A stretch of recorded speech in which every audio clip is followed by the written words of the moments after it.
اللہ تعالیٰ نے بہت سارے ایام اور دن خوشی کے بنائے ہیں ایمان والوں کے لیے، بہت ساری مخصوص راتیں عبادات کے لیے بنائی ہیں، بعض اوقات عبادات کے لیے متعین فرمائے ہیں، بعض مقامات عبادات کے لیے متعین فرمائے ہیں۔ ہمیں چاہیے وہ دن جو اللہ کے خصوصی عبادت کے ہیں ان کو عبادت میں لگائیں، وہ خاص گھڑیاں جو اللہ کے مانگنے کی ہیں اس میں لگائیں۔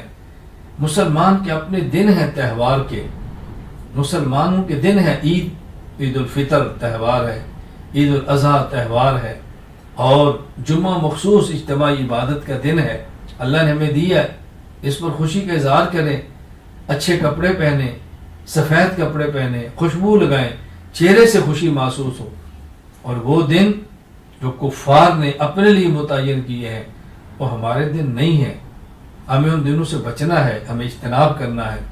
ابھی 25 دسمبر آ رہی ہے، اس کو کرسمس ڈے کے دور پہ منایا جاتا ہے، یہ عیسائیت کا دن ہے، اسلام کا دن نہیں ہے، یہ مسلمانوں کی خوشی کا دن نہیں ہے، یہ مسلمانوں کی عبادت کا دن نہیں ہے۔ اس بات کو سمجھیں، ایسی تقاریب میں جانا، کیک کاٹنا اور اس پر فخر کرنا، یہ بہت افسوس کی بات ہے کہ انسان کی مجبوری ہو کہ ماحول اس کے بغیر اس کو نکلنے کا راستہ نہ دیتا ہو، گزارا نہ ہوتا ہو، مجبوری میں پھنس جائے، یہ تو الگ بات ہے۔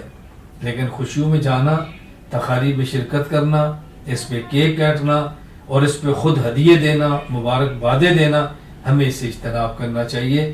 مسلمان کو اپنے اسلام پر فخر ہونا چاہیے، اپنے ایمان پر فخر ہونا چاہیے، رسول اکرم صلی اللہ علیہ وسلم کی مبارک تعلیمات پر فخر ہونا چاہیے۔ ہم نے اپنی تہذیب کو عام کرنا ہے، اپنے کلچر اور رواج کو رواج دینا ہے، ہم نے اس پر محنت کرنی ہے۔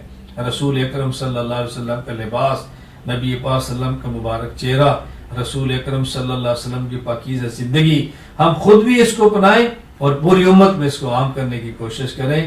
اسلامی تہواروں کو سمجھیں اور کفریہ تہواروں سے خود کو بچائیں اور دوسروں کو بچانے کی مناسب پیار سے، محبت سے ترتیب بنائیں۔